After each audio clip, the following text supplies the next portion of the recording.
అన్నదమ్ములు ఇద్దరండి, అన్నదమ్ములండి. వీళ్ళిద్దరేనా క్రియేట్ చేసేసిన నాకు తెలిసి ఇవేంటి జల్లలా ఫంగస్ అని ఏది ఇట్లా ఇబ్బంది లేదండి. అసలు మీ కంప్లైంట్ ఉండవండి ఇట్లా.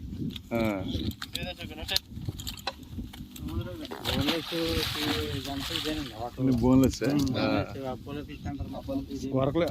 తెగిన చేప తినడానికి పనిచేయదు, దీని వల్ల చేపల పెరుగుదల ఆగిపోతుంది అనమాట. ఇది మ్యాప్ తినేద్దండి. అది మనకు ఉపయోగపడతాం ఫీడింగ్ కూడా తెగ తినేద్దండి. వరకలు ఎగిరే పైకి ఇదండి, ఇది ఒకటే లాభం లేని పని చేద్దాం. చంపేట 4 రోజుల్లో దాని పేరే అయ్యా సావదండి. చెమ్మ ఉంటే చాలండి, అది ఉండిపోతుంది. అదే తినడానికి పని చేసి దేనికి పని చేయదు అనేది మొత్తం అంతా.